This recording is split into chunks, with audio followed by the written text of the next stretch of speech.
Hola, todo es diseño. La señalética es una disciplina centrada en la creación de sistemas de comunicación que guían a los usuarios en su tránsito por determinados espacios físicos.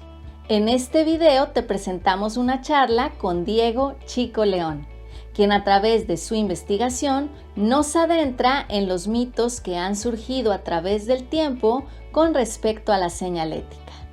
Quédate y toma nota. Y entramos ahora sí en los mitos en forma. El primero es esta idea de decir que el pictograma se diseñó. Esto viene desde, no sé si es per se de Lance Wayman, porque Lance Wayman hace media alusión, pero nunca lo dice tan directa en la cara en sus pláticas, ni lo dice en sus exposiciones, todo eso. Pareciera que es más este mito de clasismo mexicano de los 60, 70 y 80 de decir que la razón por la que aparece el icono, más que porque el metro estaba planeado salir para las Olimpiadas, y de que se esperaba que después de las Olimpiadas, que si pasó, hubiera mayor migración extranjera a Ciudad de México, pues que existiera un lenguaje fácil de articular, que no requiriera aprender español en forma.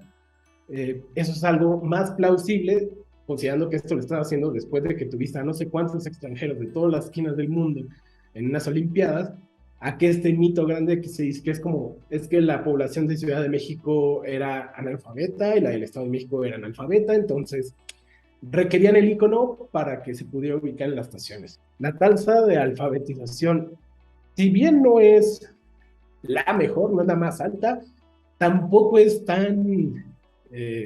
no hay tanto analfabetismo como para que pudiera justificar una ejecución especial en diseño para abordarlo como el problema principal. Queda claro que es algo más decorativo, algo que ayuda a gente que no habla español, pero justificarlo a partir de, es para resolver que México era muy ignorante en ese momento, me parece como un mito que sí puede llegar a ser, si bien no ofensivo, puede representar una imagen de un México de los 170 que tal vez no era.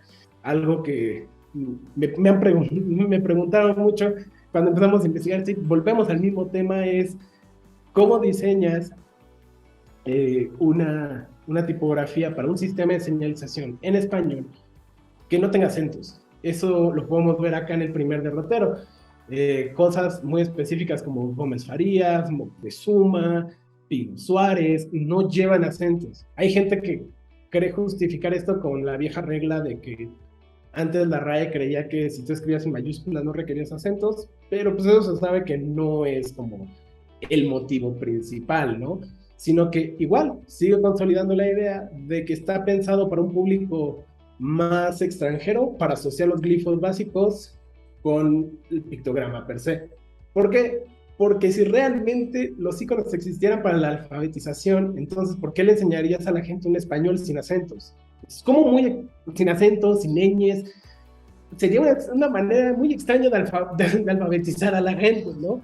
Y de estos mismos bocetos se ve que lo que se pelea más en la legibilidad es el número de caracteres, entonces de la línea 1, y cuánto va a ser su largo total para que entonces puedan funcionar bien en los sistemas de señalización, ¿no? Entonces queda claro que la prioridad no era la buena ortografía, el buen español en ese momento, y que justamente solo cuando tú sabes lo más básico de español, siendo un extranjero, un visitante o alguien muy funcional, realmente no te va a importar el juego de acentos. El segundo mito es la legibilidad de la tipografía. Esto sí es algo que está en la documentación de Wyman y del equipo, en la que dicen ellos, Wyman en The Monograph y Quiñones y en sus entrevistas, donde la intención era netamente hacer branding, era hacer la tipografía a partir del logo, no más, pero que les impresionó que al pararse y leerla y todo a la altura de una fascia, a la italiana, fuera como súper legible, ¿no? Cosa que la verdad es extremadamente debatible. Se creía que la tipografía estaba hecha pensada en esta funcionalidad,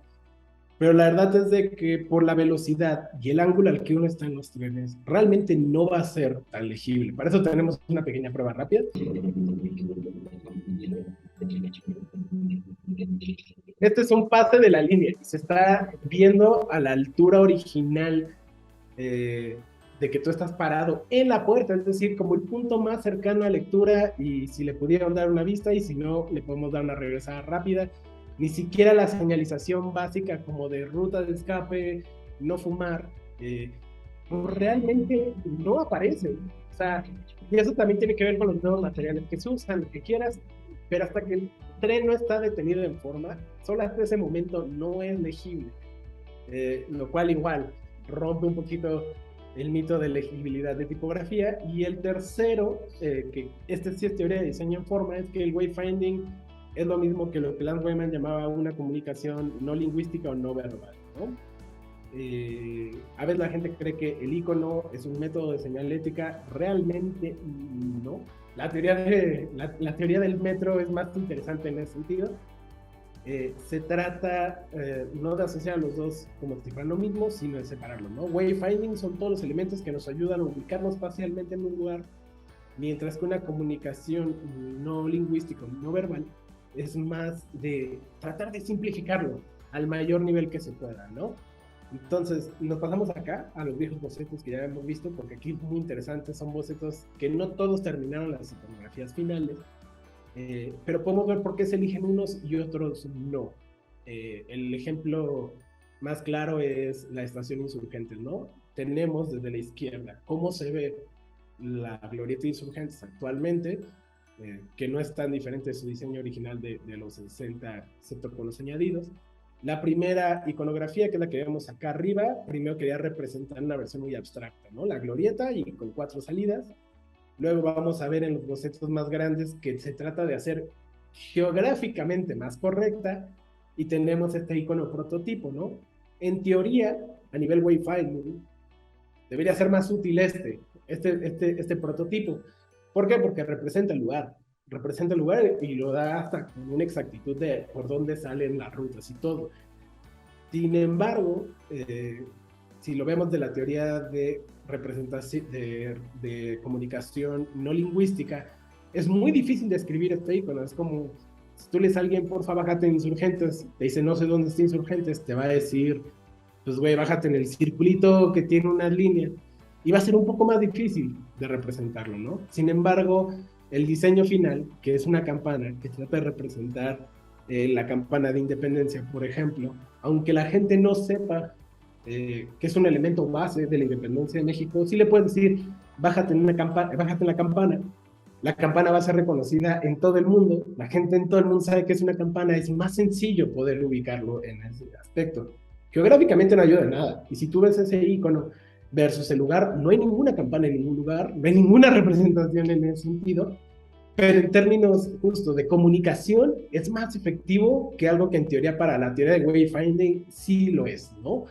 Entonces, empezar a dividir esos detalles es lo que nos puede ayudar a ver que el Metro México también es especial porque tiene más de una teoría de diseño de por medio. Si de por sí ya tenía los avances desde el 1800 del metro, lo que mete es todavía más importante que solo la iconografía, es cómo hacer una buena iconografía, ¿no?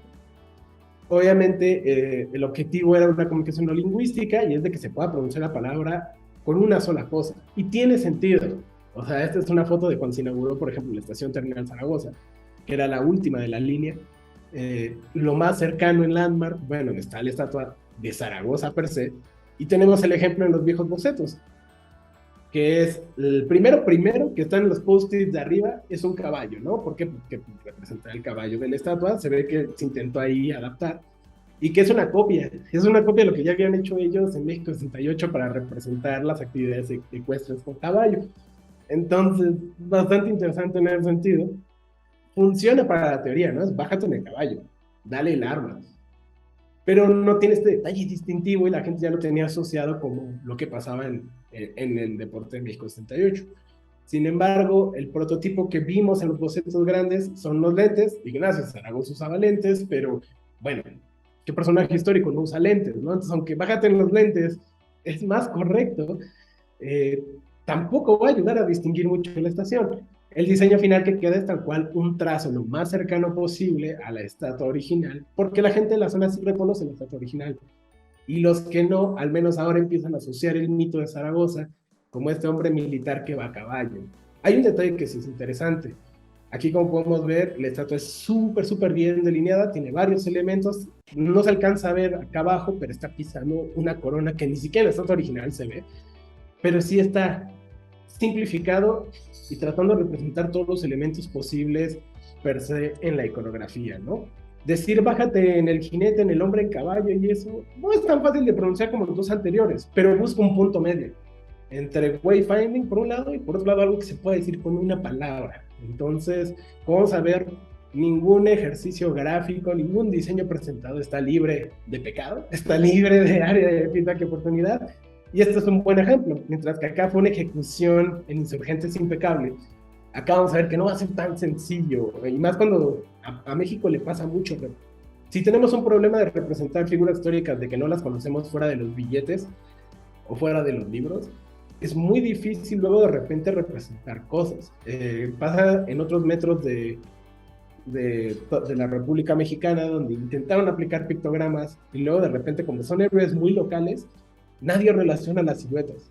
Nadie, o sea, te dicen, pues bájate en el mono con barba, ¿no? Pero ¿cuántos monos con barba no hay en la historia de México, no? Entonces, es un tema que está sencillo, pero a la vez no. Y eso es súper importante, porque en los procesos iconográficos se debe buscar ese balance entre representación y el mejor formato en el que nos puede funcionar. Y el mito número 4 es el mismo escuchado en todos lados, porque creo que amamos la idea de que el Metro es uno de los proyectos que presentan la identidad gráfica nacional y la cultura mexicana en ese sentido, que se dice como, no, la razón por la que el Metro tiene una gran imagen es porque nunca se ha salido de esos principios diseñados de los 60, siempre tenemos íconos, siempre tenemos la misma manera de representación.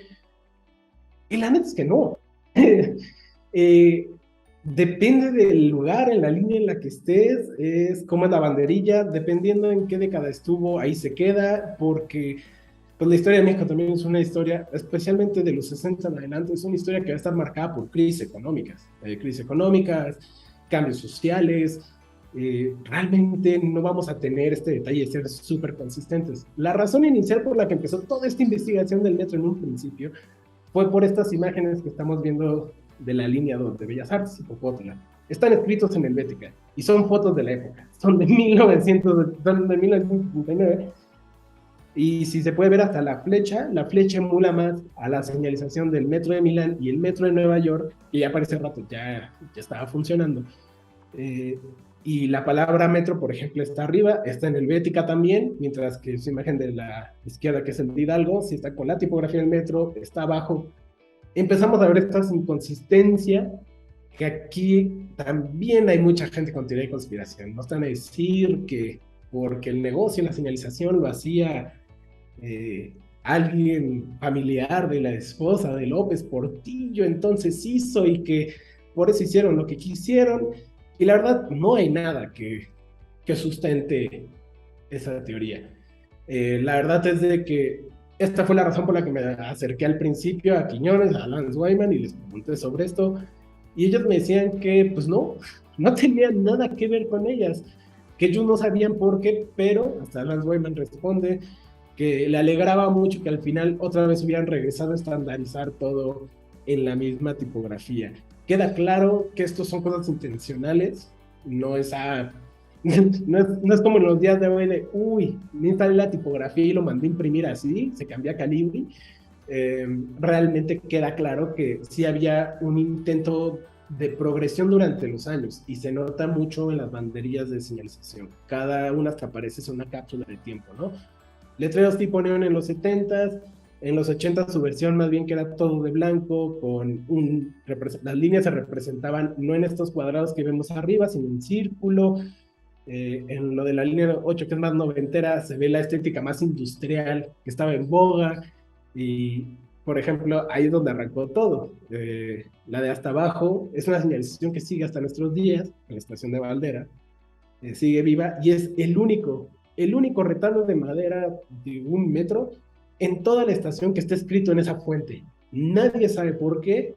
En la parte de atrás, si ustedes lo alcanzan a ver por la luz y eso, está el vinilo original. O sea, tenía la tipografía original del metro y alguien encima le pintó de verde y luego puso esta helvética, que aparte es una helvética que no coincide con la helvética de las fotos de arriba, ¿no? Entonces, esto nos deja claro que esta de consistencia siempre aplicada y todo eso, no. Fue un esfuerzo de experimentar durante diferentes décadas, cambiar, mover formas, para terminar en el resultado de decir, bueno, regresemos a la tipografía original y tratemos de acoplarlo de la mejor manera, ¿no? Hasta abajo, en la estación refinería, en la naranja que podemos ver, sigue sin acentos, hasta en eso trataron de ponerse de acuerdo en ese sentido, para tratar de estar como lo más sintetizados posibles. Aquí hay otro ejemplo, igual, esta banderilla de acá es una foto que sí tomamos, sigue todavía ahí en la estación de Chapultepec, por ejemplo, y vemos el mapa con juego de estaciones como si estuviera escrito per se en una tipografía tal cual más helvética, más sans serif. Este se ve que es de los 80s, 90s, por ejemplo, y es algo bien interesante. Aquí sí hay acentos. O sea, el juego de que la tipografía del metro tiene, no tiene acentos, tiene, no tiene caracteres especiales, se nota aquí, porque aquí sí está resuelto este juego visual per se. Mientras que en la izquierda tenemos como tal cual salió, ¿no? Donde no hay acentos, no hay caracteres especiales, pero visualmente, de hecho, tiene una mejor interpretación, ¿no? Te marca con un juego de una flecha iconográfica en qué punto de la línea vas, subes, bajas, bla, bla. Esto deja claro que ha sido como muchos pasos de ir probando en los diseños, aunque se queden estas piezas históricas ahí colgando de repente, porque una red de metro es muy difícil de mantener económicamente como para tener la señalización súper al día con todo, que movilidad integrada trata de que así sea. Y nos deja como resultado esto, ¿no? Un juego visual bastante interesante, una identidad corporativa con muchísimos elementos, tratando de nunca ser repetitivo, pero sí, como dijimos en el caso del agua y cosas así, tiene sus elementos en común, y se puede ver en los pases de décadas, ¿no? Las primeras etapas, los iconos van a ser muchísimo más de área blanca, más abstractos, con menos detalles posibles, mientras que si bajamos, lo que es la línea B y la infame línea 12 que todo el mundo se queja, ya son iconos que tienen excesivos detalles, trazos raros, no están teniendo como una jerarquía visual entre unos y otros, y que obviamente hay programas culturales que nos obligan a cambiar el metro, ¿no? Hay casos como Viveros, por ejemplo, que son las hojitas que están al lado del coyote en la cuarta línea, que el icono original era bueno y efectivo, pero como se pide incorporar el logo de derechos humanos, porque es para que la gente en Wayfinding ubique que ahí cerca está la oficina de derechos humanos, entonces se incorporan los dos logos, ¿no? Detallillos como ese, que nos tendrían que dar este tipo de acercamientos. Y bueno, después de que se volvió un éxito esta parte del metro, al menos para la Ciudad de México, el área metropolitana, sí se quedó como una tradición, de alguna u otra manera, ayudar a incorporar los demás elementos de transporte, a que también tengan un juego de iconos y de sistemas. Aquí hay algo bien interesante, este es un boceto de los primeros trabajados, no los primeros trabajados, pero se puede decir que de antiguos que tenemos, del 68, por ejemplo, ahí todavía no está la iconografía final, se puede ver hasta cómo intentaron entre que sí, hasta dónde es abstracto, hasta dónde no es abstracto, muchos iconos no son los que terminaron siendo, el color de la línea 1 originalmente estaba planteado que fuera azul, en vez del rosa mexicano de inspiración olímpica, pero lo interesante es lo que tenemos abajo, donde marca que un intento de hacer comunicación no lingüística era para que tú sepas en qué estación estás, está el minimapa de la red con las estaciones y en grande la iconografía de la única estación en la que estás parado, ¿no? A la izquierda vamos a ver como en versión mock-up ahí, como previsualización, la figura de una persona humana leyendo eso a la altura de una pared, ¿no? Irónicamente, hoy en movilidad integrada, esto es Metrobús, por ejemplo, Metrobús Valderas, esto no está en el metro, pero está en el Metrobús.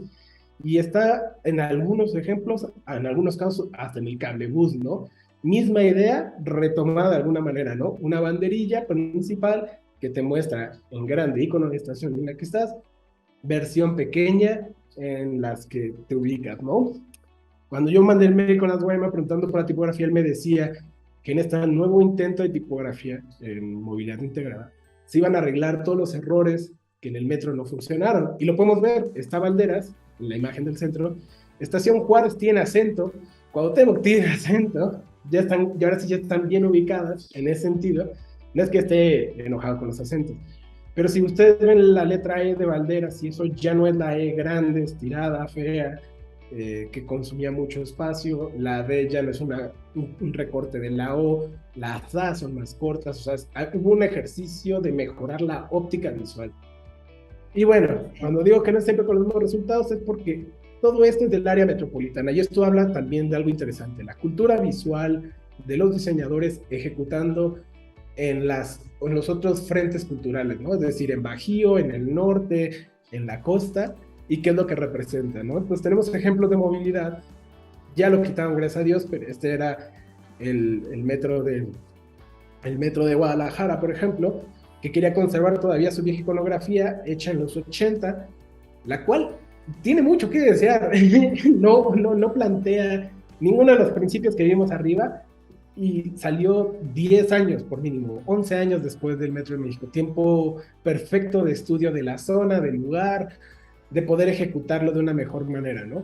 Gracias a Dios se puede notar mucho que lo que falla ahí es el icono, porque la estela, la jerarquía, la iconografía, el diseño del mapa y el mapa de la zona es increíble. El logotipo también es increíble, ¿no? Pero el icono es lo único que justo irónicamente pareciera no corresponder, ¿no? Eso nos deja claro de que los que creen que la identidad del metro se sustenta en icono, no necesariamente, porque aquí podemos ver ejemplos donde justamente el icono es lo que parece que sobra, lo que parece que no funciona.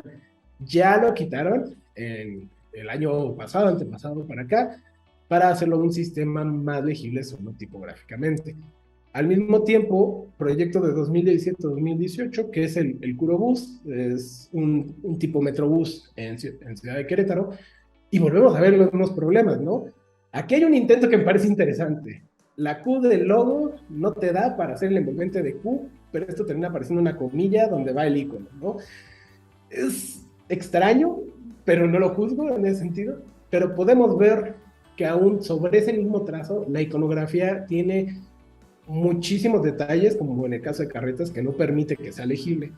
Por otro lado, estaciones como Escobedo y Auditorio no tienen detalles, entonces no se puede leer la forma que estamos viendo. Recordemos, esto es 2017, ya han pasado 30 años, casi 40 años desde, bueno, sí, ya 40 años desde el ejercicio del metro de la Ciudad de México, junto con todos los que hemos visto de Guadalajara y todo eso, como para poder aprender de esos errores, ¿no? ¿Qué es lo que nos quiere decir cuando vemos este tipo de ejecuciones? No significa que solo la iconografía sea para zonas metropolitanas grandes como Ciudad de México. Lo que nos quiere realmente hablar y decir este tipo de ejecuciones es que sin metodología para hacer wayfinding, hacer comunicación no lingüística, todos los resultados te van a apuntar hacia este tipo de cosas. Y vamos a ver por qué yo menciono esto. Es porque este es un ejemplo de cómo está implementada la iconografía en una estación. No hay lugar. Queda claro que el referente y las necesidades visuales y de movilidad de la ciudad de Querétaro, en este caso, no requerían una iconografía per se, o si la requerían, ni siquiera fue considerado en el diseño arquitectónico de las estaciones, no fue considerado en el wayfinding. De hecho, me parece increíble la imagen de la izquierda, justo por eso, porque hay más espacios para publicidad que para señalética interna y externa. Es increíble que a altura de la calle puedas más fácil leer el billboard que poder leer que eso es una estación de autobús metropolitano. Y por último, que es algo que es muy difícil hablar a veces ahorita como diseñadores, que antes era lo básico, que era el diseño debe responder al material en el que tiene que estar hecho. A la gente no le gusta tener tanto esta conversación porque hace que el diseñador parezca alguien técnico que ejecuta y no esta persona artística, creativa, mercadológica, estratégica, que es como ahora nos vemos a nosotros mismos como diseñadores. Pero un gran ejemplo es esto, ¿no? La tipografía de las estelas, que es la imagen de la derecha. La verdad es de que yo no sé por qué la tipografía institucional del Curobús, si saben que solo se iba a aplicar sobre cortes de metal, ¿por qué no era una tipografía tipo stencil? O sea, tendría que haber tenido más sentido porque ese es el material en el que se va a aplicar.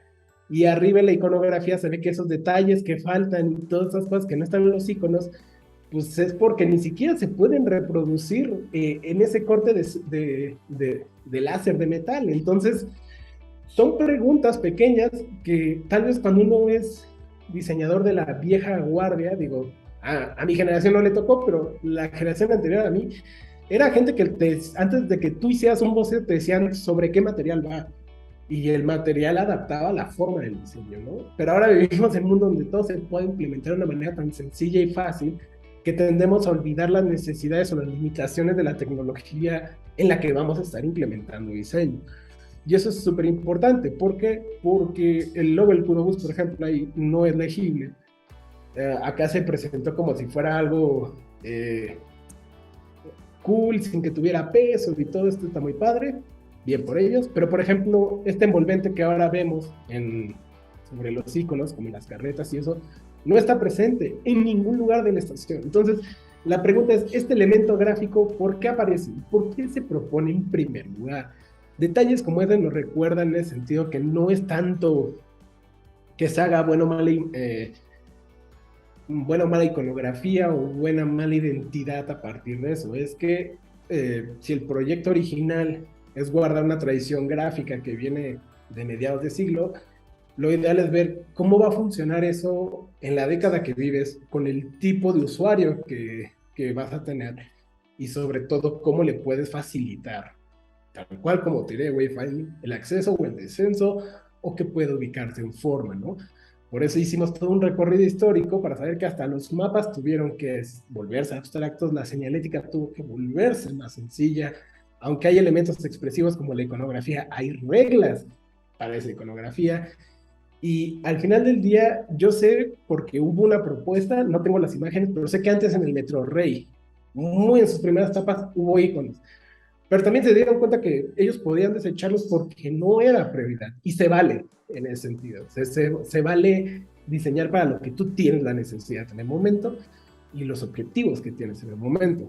Eso es algo más honesto para generar cultura local que alguno de estos iconos, por ejemplo, que a diferencia de Insurgentes o demás, yo no lo voy a ver en un cubrebocas, no lo voy a ver estampado en la playera.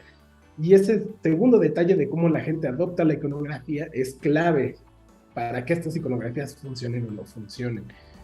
Diego Alberto León, conocido como Chico León, es egresado de la institución Centro de Diseño, Cine y Televisión de la licenciatura en Mercadotecnia y Diseño Estratégico.